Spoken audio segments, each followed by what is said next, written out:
Hello everyone and welcome to Art Bytes, the show where we learn a new basic art technique in 5 minutes or less. I'm your host, Lainey Hoffman. Welcome.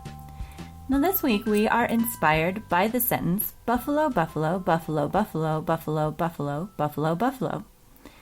Now this sounds a little off the wall, but it is actually a grammatically correct sentence that is used to illustrate sentence diagramming. Sentence diagramming is basically the practice of pulling a sentence apart and finding each of the components and how they fit together and relate to one another. Now this is applicable to art in that we can essentially use the same principle of pulling apart a picture and identifying the different components to create our own work of art. Now let's take the buffalo. We'll look at this photograph I took at the Denver Zoo this past week.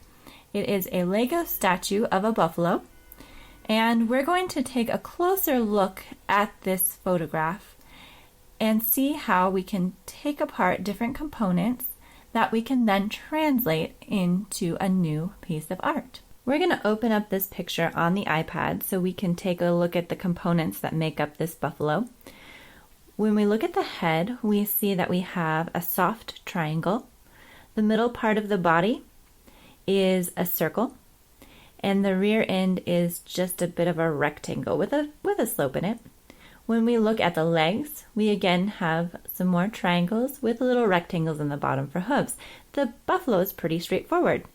So let's draw this. We're going to use the drawing technique just because it's the easiest to illustrate our concept.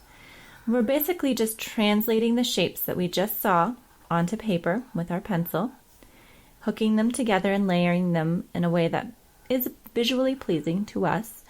And the nice part is, once you start putting it to paper, even though that basic shape is the same, it really will become your own as you put the shapes together and start layering things on top of them.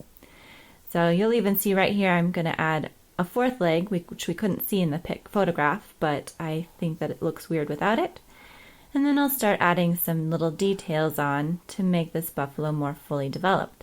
But even with just the very basic shapes that we identified in the photograph, we have something that is recognizable as a general buffalo.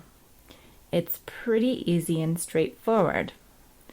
And as we layer our extra shapes and add details to those shapes as we go along, you'll see that your buffalo just becomes more and more interesting and more recognizable.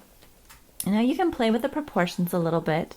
You can add details that you like, leave some off that you don't. You probably want to keep some of those that would be most basic to a buffalo unless you're telling a different kind of a story. And filling in with whatever technique you want to from there. I'm just basically keeping a rough line drawing with a slight amount of shading. And I can go back and remove any additional lines. That's what I like about the pencil for these, because it makes it very easy to take out anything that I don't want in my final drawing. So as I finish this up, I will go ahead and say goodbye for now. Hopefully you have gotten something out of this production and you can take it and give it a try. I think the buffalo is a very nice one to start with, so you might start with that and go from there. But it's an easy technique, very applicable to drawing, to 3D art, all great for finding those shapes and putting those components back together into your final piece of artwork. Thank you for joining me today, and I will see you next week when we discuss color. Bye for now.